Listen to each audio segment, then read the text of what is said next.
welcome to another Sci-Fi Fantasy Saturday. Today we are going to explore the seventh continent.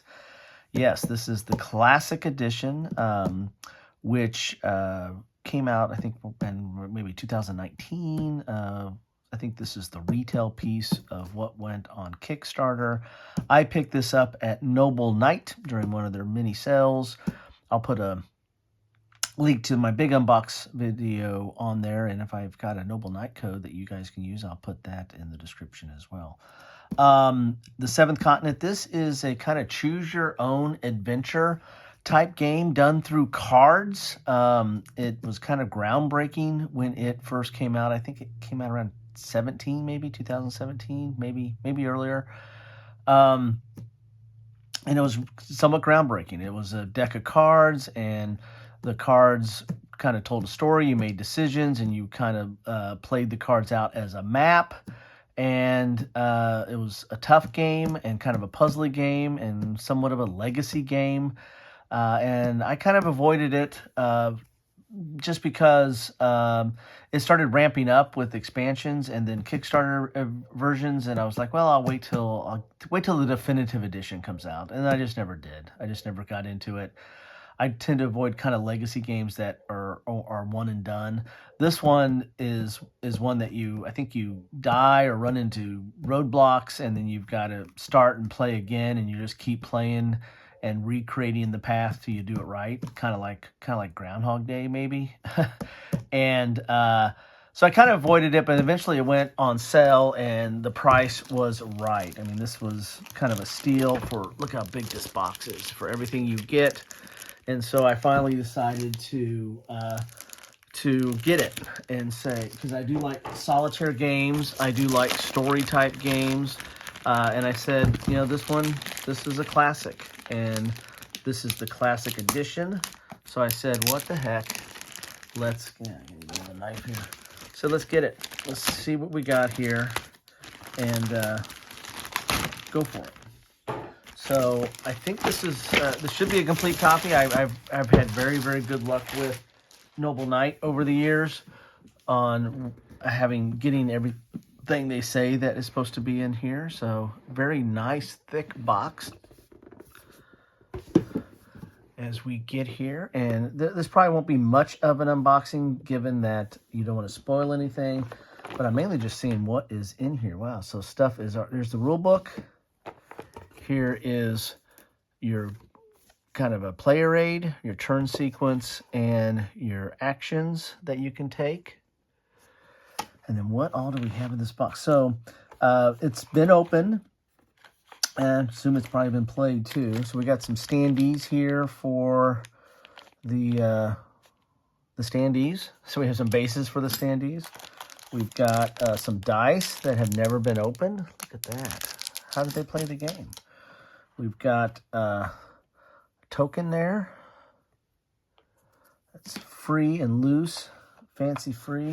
The another thing about this set too is it's got these deck holders. I'm probably going to have to come around to see what we got here. So this is just a tray to hold stuff. Maybe to hold that one token right there. I don't know. And then we've got, we've got some other. So there's a standee. So some of this has probably been, thrown around a little bit with all the traffic that it has had being mailed around. So there's some more stuff in the bottom of the box here. Here's another token there. And I might have some other tokens that are kind of buried or lost in here. I feel like I'm on a treasure hunt here. There's a whole bunch of those standee bases, but I've only found 2 things that require a standee so far. So I might have to go searching a little bit more to find out what I am missing in here, because I assume they're all kind of nestled in here somewhere. No, here we go. They're all kind of hidden throughout here. This is definitely a treasure hunt here of sorts. But I'll end up doing an inventory of the game and seeing where we're at. We've got some curse cards there and some banish cards. And there's the system kind of has its own unique system of how you save. Kind of like when you save a video game, you're going to put the cards, I think, in some of these dividers here. Let's see, you see the word, it says save there, and it'll tell you what you're saving and how you're saving it. You got the past and you got banish cards, so stuff goes over there as the case may be.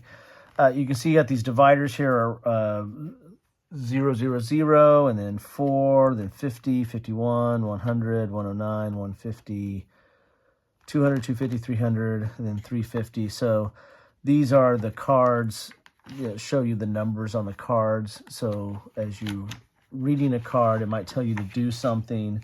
I just found some more tokens here. It might tell you to do something, and then it'll tell you what card to go to, and you kind of lay out a map, right?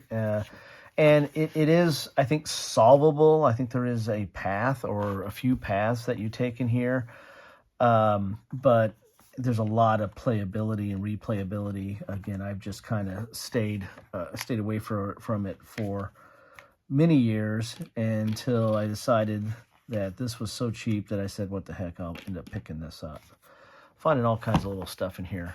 So it's really kind of hard to show the stuff because, it will spoil it. There's a lot of reading on the card. There's text, there's images and maps of how you play the game. So I don't know if I got found all the tokens. I'll keep searching, but maybe after I get off the clock. Let's look at the rules here and see what we can garner from that. So as I said, this is groundbreaking and led to a lot of other games in its genre. And I've covered some of the smaller versions of some of those games. I'll reach and grab them real quick here. There are some games that I think are really lend themselves to this design.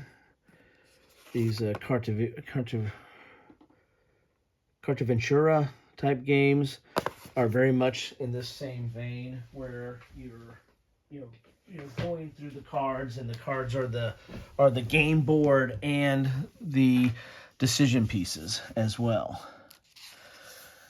So here's the contents. I'll have to check out make sure I have all the contents, but I assume that I do.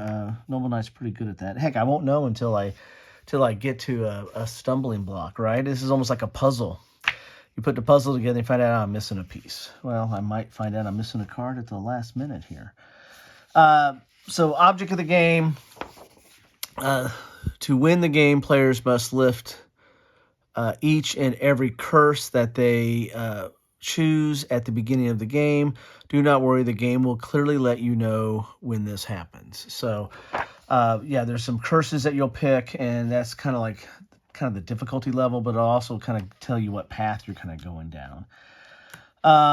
So this is somewhat, dare I say, RPG-ish. I mean, it's solo, but you're got a character, and you're kind of going on a mission, a choose-your-own-adventure type thing, and you don't know where you're going. So here's some of the card types. You have the adventure cards here. And you can see there's some maps. There's terrain. And there might be available actions on here. Here's a permanent event. Here's a temporary event. Or temporary event. You've got items. Quest item. State. Bonus. I mean, the game just builds on itself. Here's some exploration cards, action cards, character cards, satchel and journal cards. So you have a satchel, how much you can keep. Think about, kind of one of those adventure games where you were acquiring items, but if you ran out of inventory, you couldn't take on any more. You had to throw something behind or leave something behind. Here's clue cards, save cards. Here's your overview of the exploration deck and the adventure deck. Then you have character figures. You've got your setup here. Turn sequence. This is not necessarily solo. I think you can probably play with multiple players, but it's seen as very solo friendly, I believe, if not predominantly played that way. Here's your action resolution. You got some iconography there. Got your results, trying to get success and skills. So, a lot going on here.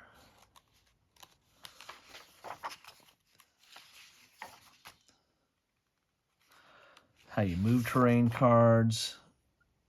Here's crafting an item. This is kind of a survival game at its heart as well. And here's all your icons. As I said, there's a lot of iconography in this game here. So, yeah, not a lot I can show you, but let's look at some of the characters here. Maybe we can at least look at some of the characters. These are character skills. Don't want to spoil too much. Those are skills, character skills. Where are the characters at? I don't know where the characters are at. I'll have to find those later, I guess. So, don't know. I don't know what I don't know what I don't know what I don't know. How about that? Don't want to spoil anything either. So yeah, these are some higher level cards here, and these are some. Yeah, I don't know what to get. Cards are good quality, good thick quality cards. They're square. Kind of like the looks of all that. So I'll have to go dig in after the fact and see if I can find a character or something to show. I don't know where they would be at. Oh, I hear something falling here, so I think there's some more. There's some more stuff that has fallen through the cracks. Maybe not. Yeah, maybe not. Don't know. Anyway, there you have it. I'm excited to get this. I think it's all there. I hope it's all there. Noble Knight won't let me down. But if you played this, you know what I'm talking about. If you haven't played this, I probably haven't given you enough to figure out, is this something you want to look at? But, you know, I think it's interesting, so I'm going to try it out.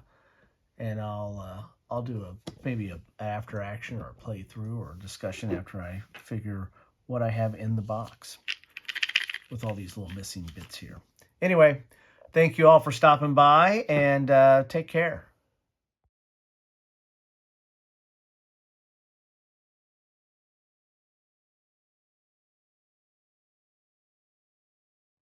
Alrighty, I did a quick and dirty inventory, not an exhaustive one, but I found all these cards. Well, I didn't find all the action cards, but I found the Satchel Journal.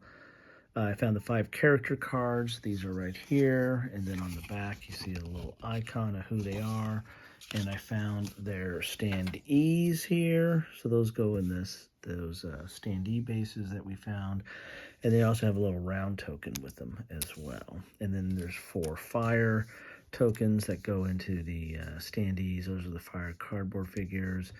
I found the dice, the 1 player aid, 2 storage trays, 34 dividers, this rule book. So I think I got everything. I haven't found the clue cards yet, but I'll find them. Take care.